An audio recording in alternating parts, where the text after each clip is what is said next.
Story with Binaca. सुनिए कहानी Binaca की जुबानी। हाजिर है मुंशी प्रेमचंद की कहानी प्रेम सूत्र।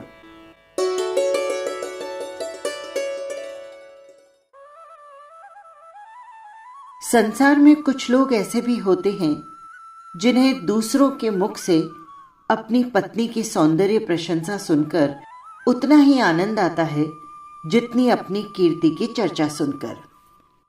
पश्चिमी सभ्यता के प्रसार के साथ ऐसे प्राणियों की संख्या बढ़ती जा रही है। पशुपतिनाथ वर्मा इन्हीं लोगों में से एक थे।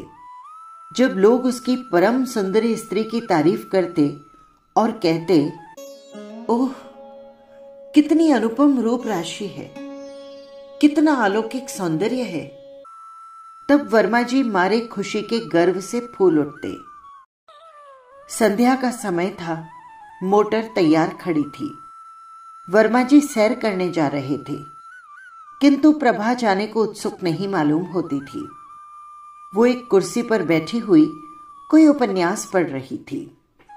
वर्मा जी ने कहा, अरे तुम तो अभी तक बैठी पुस्तक पढ़ रही हो। मेरा इस समय कहीं जाने को जी नहीं चाहता। नहीं प्रिय, इस समय तुम्हारा न चलना सितम हो जाएगा। मैं चाहता हूं कि तुम्हारी इस मधुर छवि को घर के बाहर के भी तो लोग देखें। मेरा जी नहीं है और मुझे ये लालसा भी नहीं। मेरे रूप की शोभा केवल तुम्हारे लिए है और मैं वो तुम्हीं को दिखाना चाहती हूं। नहीं नहीं, मैं इतना स्वार्थांध नहीं हूं। जब तुम सैर करने निकलो, मैं लोगों से ये सुनना चाहता हूं कि कितनी मनोहर छवि है तुम्हारी और पशुपति कितना भाग्यशाली पुरुष है।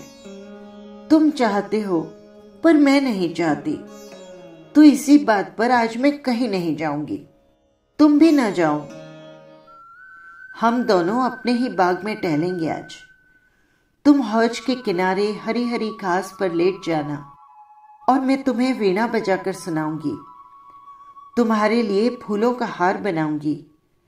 चांदनी में तुम्हारे साथ आंख में चौली खेलूंगी। नहीं नहीं प्रभा, आज हमें अवश्य चलना पड़ेगा। तुम कृष्णा से आज मिलने का वादा कर आई हो। वो बैठी हमारा रास्ता देख रही होगी और हमारे न जाने पर उसे कितना दुख होगा। हाय वही कृष्णा, बार बार वही कृष्णा।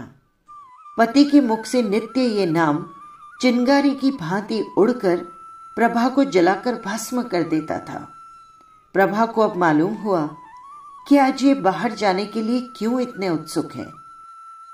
इसीलिए आज इन्होंने मुझसे केश को संवारने के लिए इतना ज्यादा आग्रह किया था। वो सारी तैयारी उसी कुलटा कृष्णा से मिलने के लिए थी। उसने दृढ़ स्वर में कहा, तुम्हें जाना हो तो जाओ, मैं नहीं जाऊंगी। अच्छी बात है, तो मैं ही चला जाऊंगा। पशुपति के जाने के बाद प्रभा को ऐसा जान पड़ा कि वो वाटिका उसे काटने को दौड़ रही है। ईर्ष्या की ज्वाला से उसका कोमल शरीर हृदय भस्म होने लगा था। वे वहां कृष्णा के साथ बैठे विहार कर रहे होंगे, उसी नागिन के से केश वाली कृष्णा के साथ, जिसकी आंखों में घातक विष भरा है। मर्दों की बुद्धि क्यों इतनी स्थूल हो जाती है? इन्हें कृष्णा की चटक मटक ने क्यों इतना मोहित कर लिया है? उसके मुख से तो मेरे पैर का तलवा कहीं ज्यादा सुंदर है। हाँ, मैं एक बच्ची की मां हूं और वो नवयौवना है। जरा देखना चाहिए उनमें क्या बातें हो रही हैं। ये सोचकर वो अपनी सास के पास आकर बोली, अम्मा, इस समय अकेले छी घबरा रहा है, चलिए ना कहीं घूम आते हैं। सास अपनी बहू को प्राण देती थी। वो चलने के लिए राजी हो गई। गाड़ी तैयार कराकर दोनों घूमने निकल पड़ी।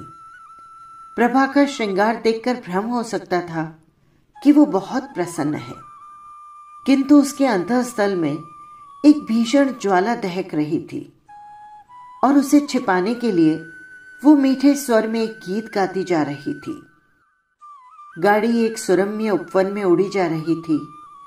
सड़क के दोनों ओर विशाल वृक्षों की सुखद छाया पड़ रही थी। गाड़ी के कीमती घोड़े गर्व से पूंछ और सिर उठाए टप टप करते जा रहे थे। थोड़ी ही देर में सामने कृष्णा का बंगला आ गया, जिसके चारों ओर गुलाब की बेल लगी हुई थी। उसके फूल उस समय निर्दयी कांटों की भांति प्रभा के हृदय में चुभने लगे। उसने उड़ती हुई निगाह से बंगले की ओर ताका। पशुपति तो न था। हां, कृष्णा और उसकी बहन माया इस समय बगीचे में विचर रही थी। गाड़ी बंगले के सामने से निकल चुकी थी कि दोनों बहनों ने प्रभा को पुकारा और एक क्षण में दोनों बालिकाएं हिरणियों की भांति उछलती कूदती फाटक की ओर दौड़ी। गाड़ी रुक गई।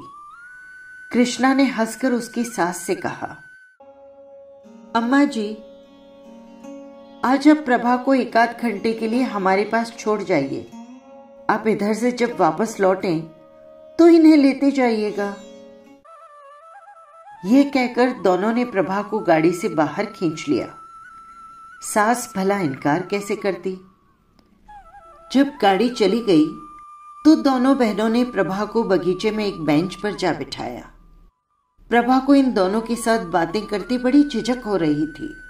वो उनसे हंसकर बोलना चाहती थी, अपनी किसी बात से मन का भाव प्रकट नहीं करना चाहती थी, किंतु हृदय उससे खिंचा ही रहा।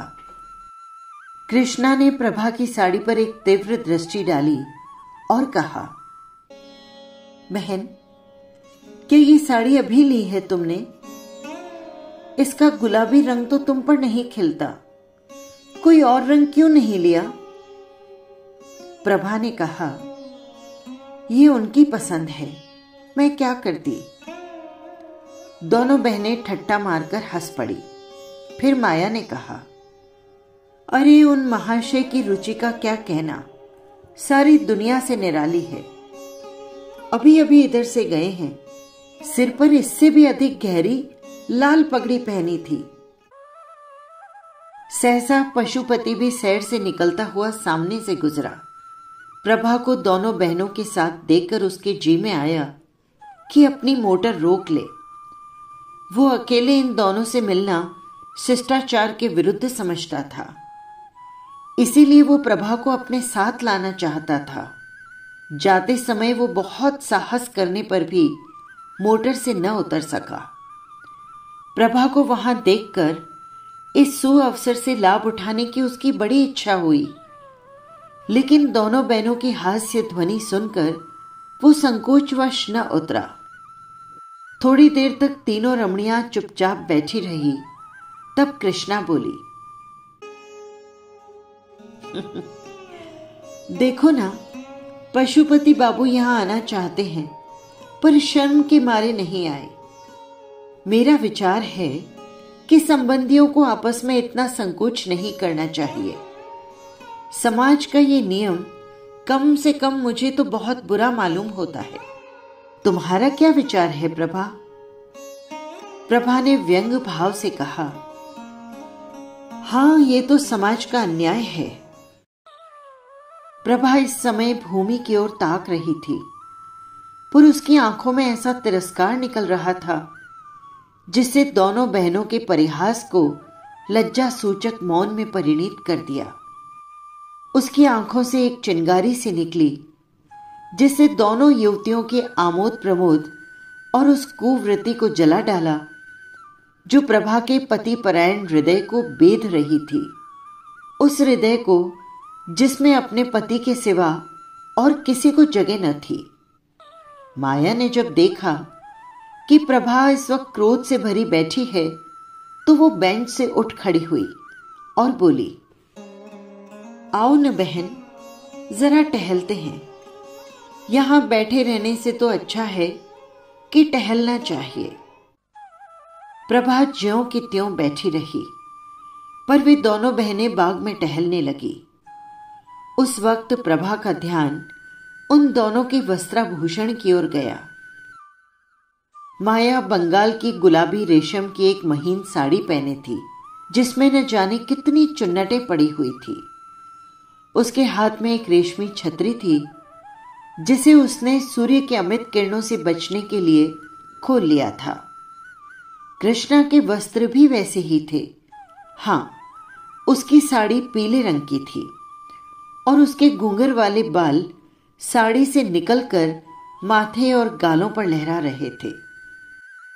प्रभा ने एक ही निगाह में ताड़ लिया कि इन दोनों युवतियों में से किसी को उसके पति से प्रेम नहीं है। केवल आमोद लिप्सा के वशीभूत होकर ये स्वयं बदनाम होंगी और उसके सरल हृदय पति को भी बदनाम कर देंगी। उसने ठान लिया कि मैं अपने भ्रमर को इन विषाक्त पुष्पों से बचाऊंगी और चाहे जो कुछ भी हो इनके ऊपर मंडराने न दूंगी, क्योंकि यहां केवल रूप और बास है, रस का कहीं नाम नहीं। प्रभा अपने घर लौटते ही उस कमरे में गई जहां उसकी लड़की शांति अपनी दाई की गोद में खेल रही थी। अपनी नन्ही सी गुड़िया की सूरत देखते ही प्रभा की आंखें सजल हो उठी। उसने मात्र स्नेह से विभोर होकर बालिका को गोद में उठा लिया, मानो किसी भयंकर पशु से उसकी रक्षा कर रही हो। उस दुस्सह वेदना की दशा में उसके मुंह से ये शब्द निकल गए, मेरी गुड़िया, तेरे बाप को लोग तुझसे छीनना चाहते हैं। क्या तू अनाथ हो जाएगी? नहीं नहीं, अगर मेरा बस चलेगा तो इन निर्बल हाथों से उन्हें मैं बचाऊंगी। आज से प्रभा विषादमय भावनाओं में मग्न रहने लगी। आने वाली विपत्ति की कल्पना करके कभी कभी भयातुर होकर चिल्ला पड़ती। उसकी आंखों में उस विपत्ति की तस्वीर खींची जाती जो उसकी ओर कदम बढ़ाए चली आती थी। पर उस बालिका की तोतली बातें और उसकी आंखों की निशंक ज्योति प्रभा के विकल हृदय को शांत कर देती। वो गुड़िया को गोद में उठा लेती और वो मधुर हास्य छवि जो बालिका के पतले पतले गुलाबी होठों पर खेलती होती, प्रभा की सारी शंकाओं और बाधाओं को छिन्न भिन्न कर देती। उस विश्वासमय नेत्रों में आशा का प्रकाश उसे आश्वस्त कर देता। हां, अभागिनी प्रभा, तू क्या जानती है कि क्या होने वाला है? ग्रीष्म काल की चांदनी रात थी। सप्तमी का चांद प्रकृति पर अपना मंद और शीतल प्रकाश डाल रहा था। पशुपति मौल सिरी की एक डाली हाथ में पकड़े और तने से लिपटा हुआ माया के कमरे की ओर टकटकी लगाए ताक रहा था।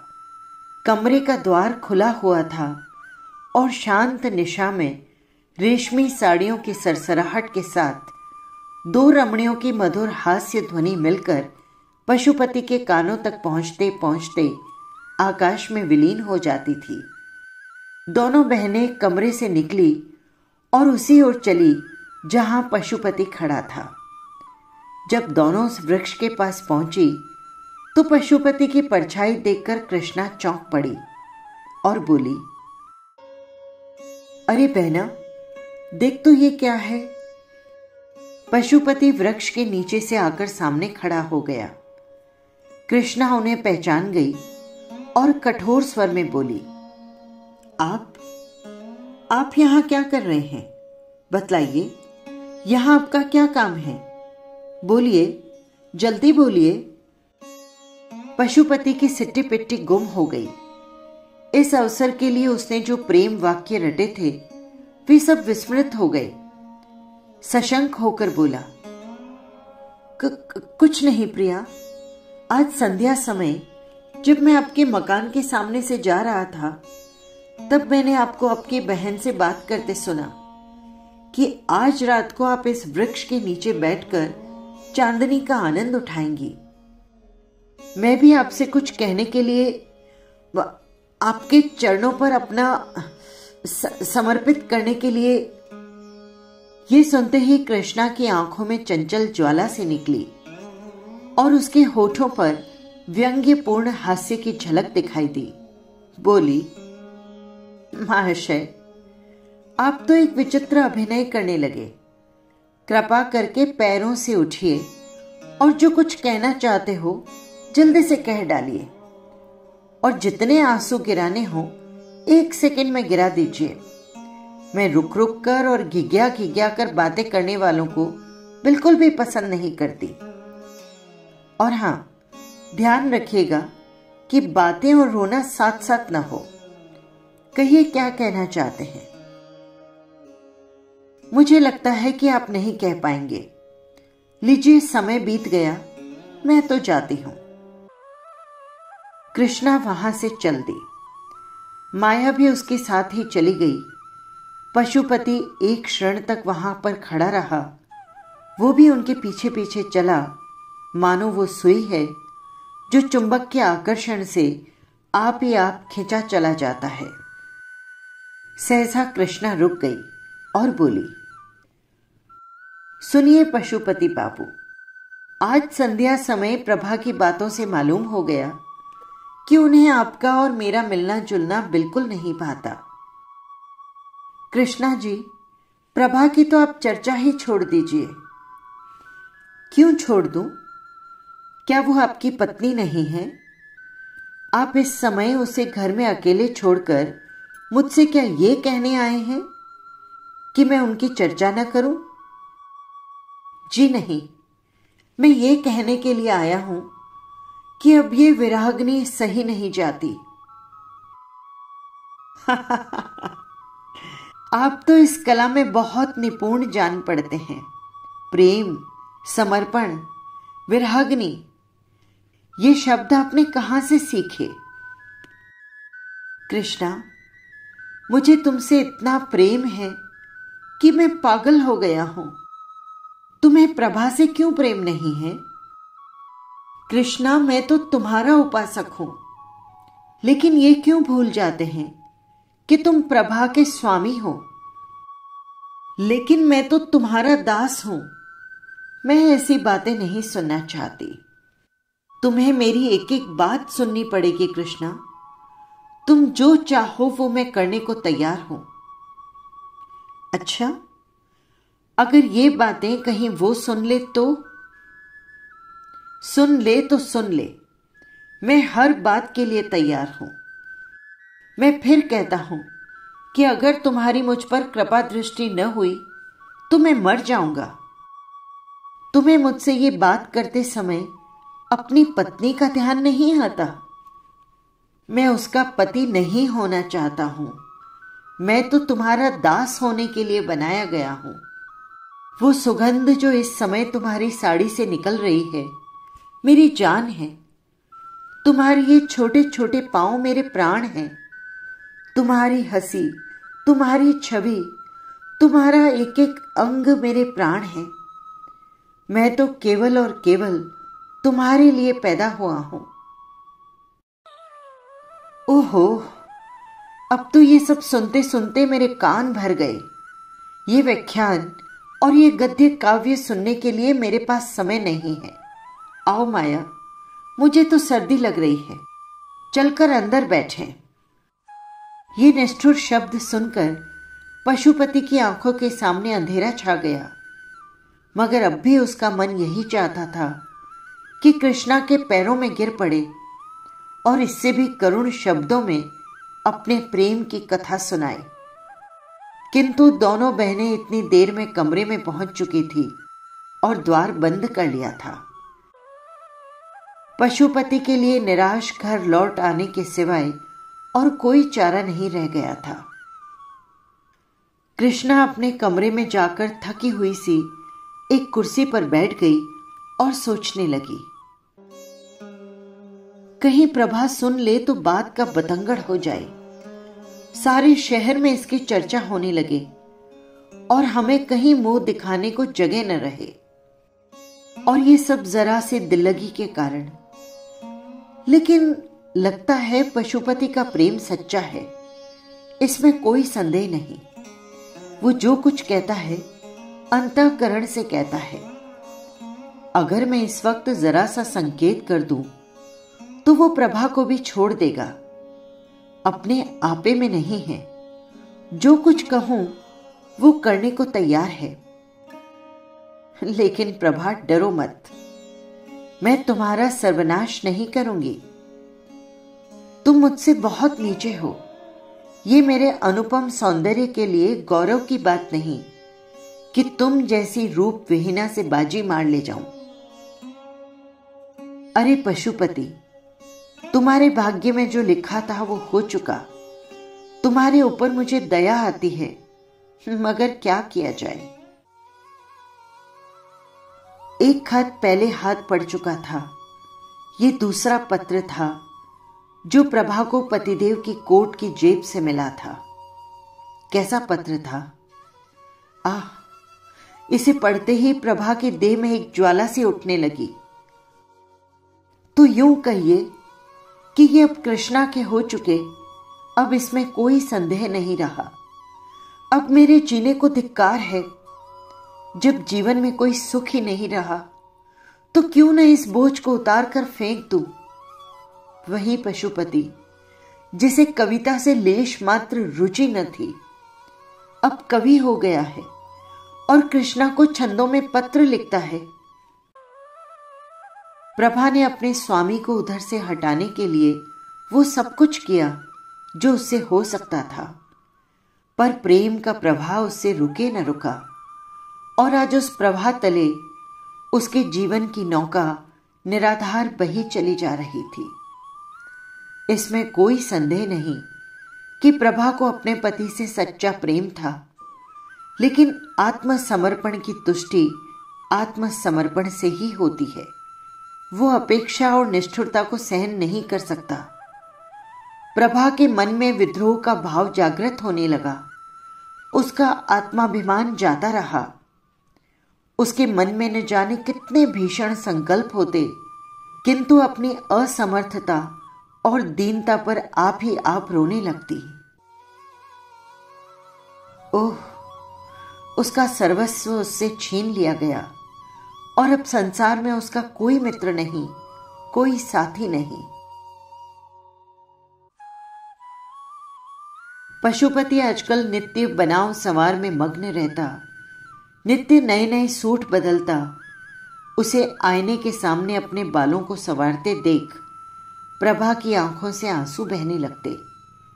ये सारी तैयारी उसी दुष्टा के लिए हो रही थी। ये चिंता जहरीले सांप की भांति उसे डस लेती थी। वो अब अपने पति की प्रत्येक बात को, प्रत्येक गति को सूक्ष्म दृष्टि से देखती। कितनी ही बातें जिन पर वो पहले ध्यान भी न देती थी, अब रहस्य से भरी हुई जान पड़ती। वो रात को न सोती, कभी पशुपति की जेब टटोलती, कभी उसकी मेज पर रखे पत्रों को पढ़ती। इसी टोह में वो रात दिन पड़ी रहती। वो सोचने लगी, मैं क्या प्रेम वंचिता बनी बैठी रहूं? क्या मैं प्राणेश्वरी नहीं बन सकती? क्या ये जीवन मुझे परित्यक्ता बनकर ही काटना पड़ेगा? ओह निर्दयी, तूने तो मुझे धोखा दे दिया, मुझसे आंखें फेर ली, पर सबसे बड़ा अनर्थ ये किया कि मुझे जीवन का कलुषित मार्ग दिखा दिया। मैं भी विश्वासघात करके, तुझे धोखा देकर क्या कलुषित प्रेम का आनंद नहीं उठा सकती? अश्रुधारा से सींच कर ही सही, पर क्या अपने लिए कोई वाटिका नहीं लगा सकती? वो सामने के मकान में घुंघराले बालों वाला युवक रहता है और जब मौका पाता है मेरी ओर सचेष्ट नेत्रों से देखता है। क्या केवल एक प्रेम कटाक्ष से मैं उसके हृदय पर अधिकार नहीं प्राप्त कर सकती? अगर मैं इस भांति निष्ठुरता का बदला लूं तो क्या यह अनुचित होगा? आखिर मैंने अपना जीवन अपने पति को किस लिए सौंपा था? इसलिए ना कि सुख से जीवन व्यतीत करूं, चाहूं और चाही जाऊं और इस प्रेम साम्राज्य की अधीश्वरी बनूं। मगर नहीं, वे सारी अभिलाषाएं धूल में मिल गई। अब मेरे लिए क्या रह गया है? आज यदि मैं मर भी जाऊं तो कौन रोएगा? नहीं, घी के चिराग जलाए जाएंगे। कृष्णा हंसकर कहेगी, अब बस हम और तुम, हमारे बीच कोई बाधा, कोई कंटक नहीं है। आखिर प्रभा इन कलुषित भावनाओं के प्रवाह में बह चली। उसके हृदय में रातों को निंद्रा और आशा विहीन बड़े प्रबल वेग से तूफान उठने लगा। प्रेम तो अब किसी अन्य पुरुष के साथ कर सकती थी, लेकिन यह व्यापार तो जीवन में केवल एक ही बार होता है। लेकिन वो प्राणेश्वरी अवश्य बन सकती थी, और उसके लिए एक मधुर मुस्कान, एक बाकी निगाह काफी थी। और जब वो किसी की प्रेमिका हो जाएगी तो ये विचार कि मैंने पति से उसकी बेवफाई का बदला ले लिया कितना आनंदप्रद होगा। तब वो उसके मुख की ओर कितने गर्व, कितने संतोष और कितने उल्लास से देखेगी। संध्या का समय था। पशुपति सैर करने गया था। प्रभा कोठे पर चढ़ गई और सामने वाले मकान की ओर देखा। घुंघराले बालों वाला युवक उसके कोठे की ओर ताक रहा था। प्रभा ने आज पहली बार उस युवक की ओर मुस्कुरा कर देखा। युवक भी मुस्कुराया और अपनी गर्दन झुकाकर मानो ये संकेत किया कि आपकी प्रेम दृष्टि का भिखारी हूं। प्रभा ने गर्व भरी हुई दृष्टि इधर उधर दौड़ाई, मानो वो पशुपति से कहना चाहती थी, तुम उस कुल्टा के पैरों में पड़ते हो और समझते हो कि मेरे हृदय को चोट नहीं लगती। लो, तुम भी देखो और अपने हृदय पर चोट न लगने दो। तुम उससे प्यार करो, मैं भी इससे हंसूं, बोलूं। क्यों, ये अच्छा नहीं लगता? इस दृश्य को शांत चित्त से नहीं देख सकते? क्यों रक्त खौलने लगता है? मैं वही तो कर रही हूं जो तुम कर रहे हो। आह, यदि पशुपति को ज्ञात हो जाता कि मेरी निष्ठुरता ने इस सती के हृदय की कितनी काया पलट कर दी है, तो क्या उसे अपने कृत्य पर पश्चाताप न होता? क्या वो अपने किए पर लज्जित न होता? प्रभा ने उस युवक से इशारे में कहा, आज हम और तुम पूर्व वाले मैदान में मिलेंगे। और वो कोठे से नीचे उतर आई। प्रभा के हृदय में इस समय एक वही उत्सुकता थी जिसमें प्रतिकार का आनंद मिश्रित था। वो अपने कमरे में जाकर अपने चुने हुए आभूषण पहनने लगी।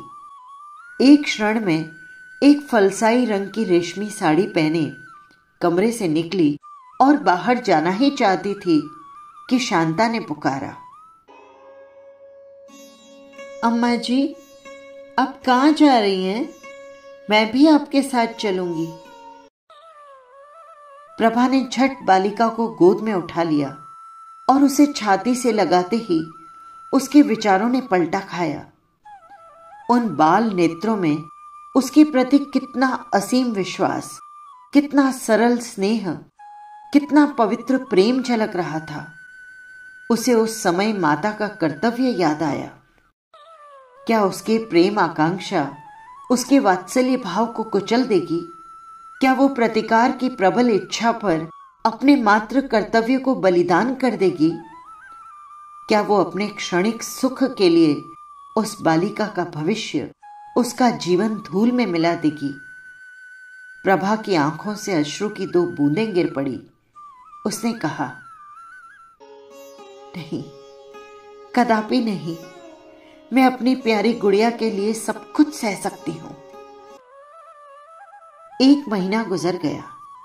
प्रभा अपनी चिंताओं को भूल जाने की चेष्टा करती रही, पर पशुपति नित्य किसी न किसी बहाने से कृष्णा की चर्चा किया करता। कभी कभी हंसकर कहता, प्रभा, अगर तुम्हारी अनुमति हो तो मैं कृष्णा से विवाह कर लूं। प्रभा इसके जवाब में रोने के सिवा और क्या कर सकती थी। आखिर एक दिन पशुपति ने विनयपूर्ण शब्दों से कहा, एक बात कहूं प्रभा, उस रमणी की छवि मेरे आंखों से नहीं उतरती। उसने मुझे कहीं का नहीं रखा। यह कहकर उसने कई बार अपना माथा ठोका। प्रभा का हृदय करुणा से द्रवित हो गया। उसकी दशा उस रोगी की सी थी जो ये जानता हो कि मौत उसके सिर पर खेल रही है, फिर भी उसकी जीवन लालसा दिन ब दिन बढ़ती जाती हो। प्रभा इन सारी बातों पर भी अपने पति से प्रेम करती थी और स्त्री सुलभ स्वभाव के अनुसार कोई बहाना खोजती थी कि उसके अपराधों को भूल जाए और उसे क्षमा कर दे। एक दिन पशुपति बड़ी रात गए घर आया। रात भर नींद में कृष्णा कृष्णा कहकर बर्राता रहा। प्रभा ने अपने प्रियतम का ये आर्तनाद सुना और सारी रात चुपके चुपके रोती रही, बस रोती रही। प्रातः काल वह पशुपति के लिए दूध का प्याला लिए खड़ी थी कि वो उसके पैरों पर गिर पड़ा और बोला, प्रभा, मेरी तुमसे एक विनती है। तुम ही मेरी रक्षा कर सकती हो, नहीं तो मैं मर जाऊंगा। ये जानता हूं कि ये सुनकर तुम्हें बहुत कष्ट होगा, लेकिन मुझ पर दया करो। मैं तुम्हारी इस कृपा को कभी न भूलूंगा। मुझ पर दया करो प्रभा। प्रभा कांपने लगी। पशुपति क्या कहना चाहता था ये उसका दिल साफ बता रहा था।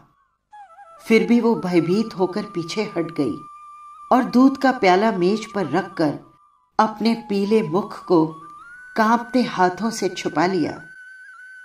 पशुपति ने फिर भी सब कुछ कह डाला। लालसाग्नि अब अंदर नहीं रह सकती थी, उसकी ज्वाला बाहर निकल ही पड़ी। तात्पर्य ये था कि पशुपति ने कृष्णा के साथ विवाह का निश्चय कर लिया। प्रभा, मैं उसे दूसरे घर में रखूंगा और तुम्हारे साथ 2 रात और 1 रात उसके यहां रहूंगा। ये बातें सुनकर प्रभा रोई नहीं, वरन स्तंभित होकर खड़ी रही। उसे ऐसा मालूम हुआ कि उसके गले में कोई चीज अटकी हुई है और वो सांस नहीं ले सकती। पशुपति ने फिर कहा,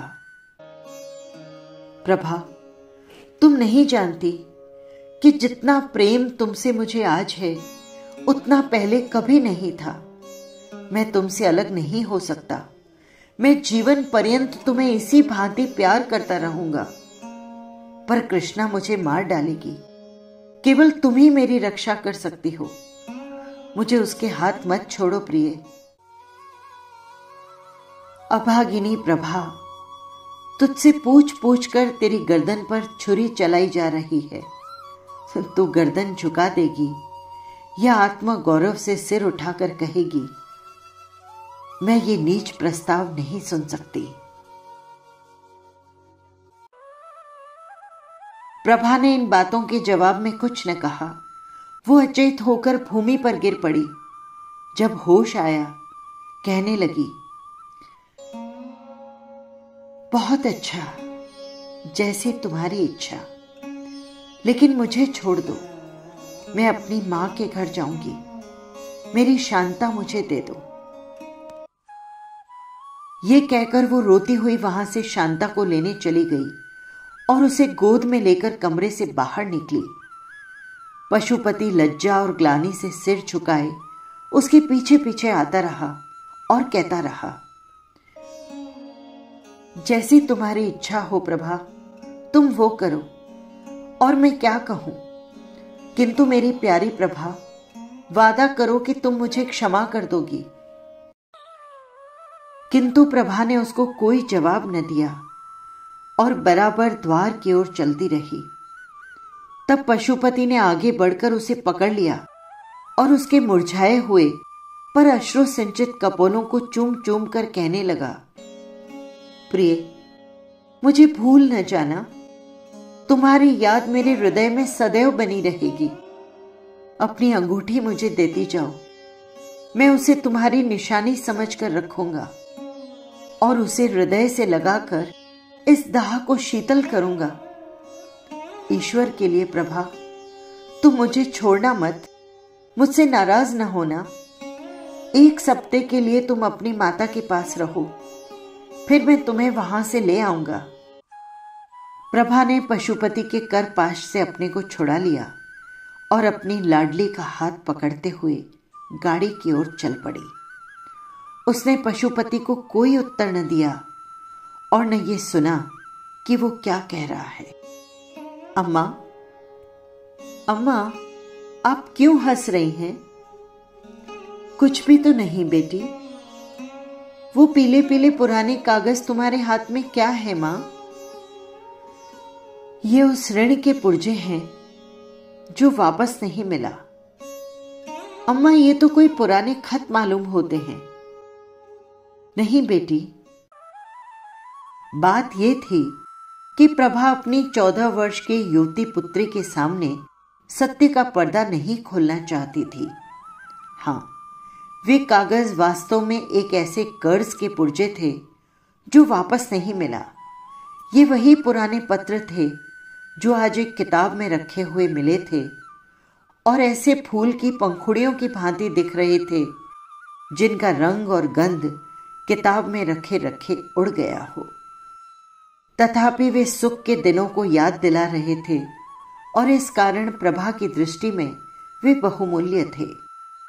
शांता समझ गई कि अम्मा कोई ऐसा काम कर रही है जिसकी खबर मुझे नहीं करना चाहती, और इस बात से प्रसन्न होकर कि मेरी दुखी माता आज अपना शोक भूल गई है और जितनी देर तक वो इस आनंद में मग्न रहे उतना ही अच्छा है, एक बहाने से वो बाहर चली गई। प्रभा जब कमरे में अकेली रह गई तो उसने पत्रों को फिर से पढ़ना शुरू किया। ओह, इन 14 वर्षों में क्या कुछ नहीं हो गया।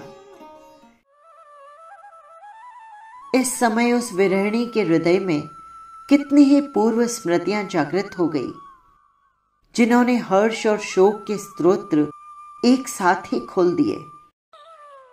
प्रभा के चले जाने के बाद पशुपति ने बहुत चाहा कि कृष्णा से उसका विवाह हो जाए, पर वो राजी नहीं हुई। इसी नैराश्य और क्रोध की दशा में पशुपति एक कंपनी का एजेंट होकर यूरोप चला गया। कुछ दिनों तक उसके पास से क्षमा प्रार्थना पूर्ण पत्र आते रहे, जिनमें वो बहुत जल्दी घर आकर प्रभा से मिलने के वादे करता रहा और प्रेम के इस नए प्रवाह में पुरानी कटुताओं को जलमग्न कर देने के आशा में स्वप्न देखता और दिखाता रहा। पति परायणा प्रभा के संतप्त हृदय में फिर आशा की हरियाली लहराने लगी। मुरझाई हुई आशा लताएं फिर पल्लवित होने लगी, किंतु ये भी भाग्य की एक क्रीड़ा ही थी। थोड़े ही दिनों में रसिक पशुपति एक नए प्रेम जाल में फंस गया और तब से उसके पत्र आने बंद हो गए। इस वक्त प्रभा के हाथ में वही पत्र थे जो उसके पति ने यूरोप से उस समय भेजे थे जब नैराश्य का घाव हरा था। कितनी चिकनी चुपड़ी बातें थी, कैसे कैसे दिल खुश करने वाले वादे थे। इनके बाद ही मालूम हुआ कि पशुपति ने एक अंग्रेज लड़की से विवाह कर लिया है।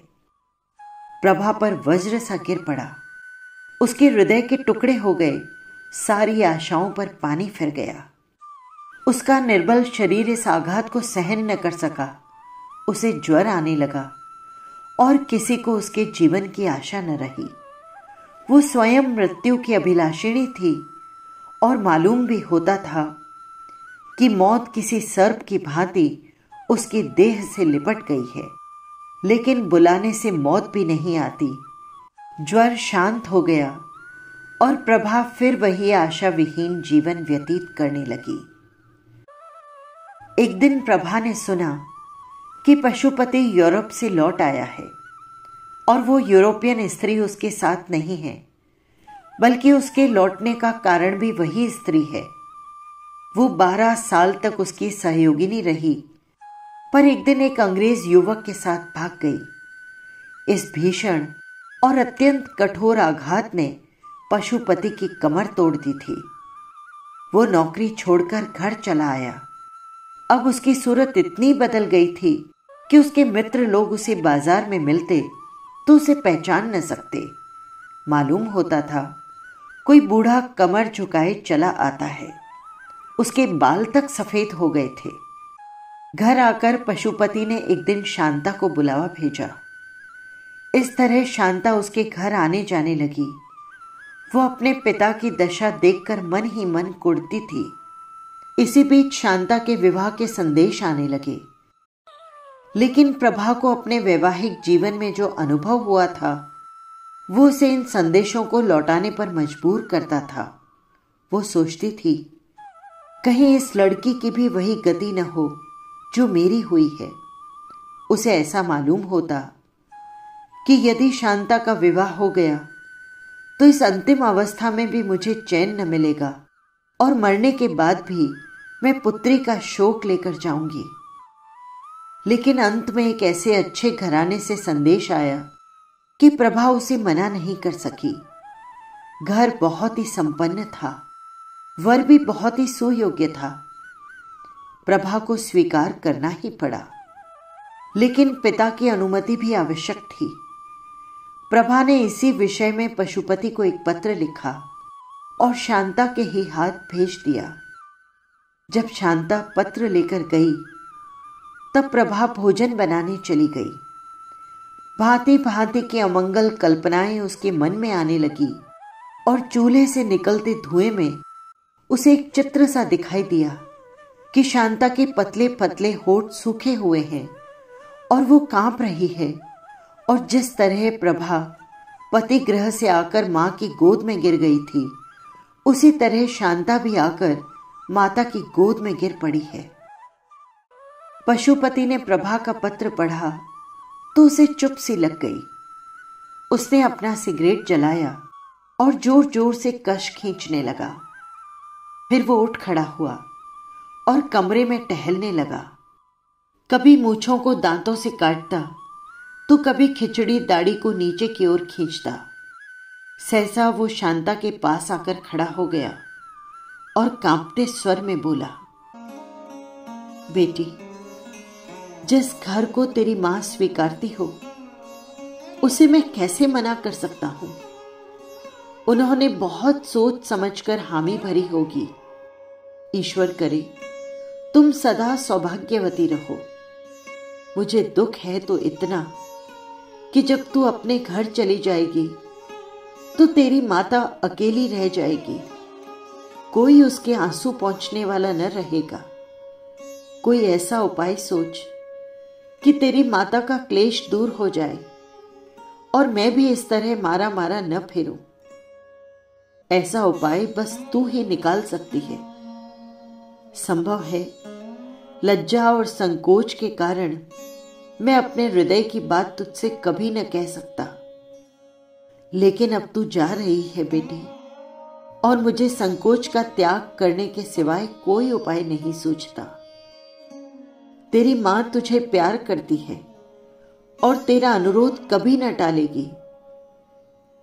मेरी दशा जो तू अपने आंखों से देख रही है, यही उनसे कह देना। जा जा बेटी, तेरा सौभाग्य अमर हो। शांता रोती हुई अपने पिता की छाती से लिपट गई और ये समय से पहले बूढ़ा हो जाने वाला मनुष्य अपनी दुर्वासनाओं का दंड भोगने के बाद पश्चाताप और ग्लानि के आंसू बहा बहा कर शांता की केश राशि को भिगोने लगा। पति परायणा प्रभा क्या शांता का अनुरोध टाल सकती थी? इस प्रेम सूत्र ने दोनों भग्न हृदय को सदैव सदैव के लिए मिला दिया।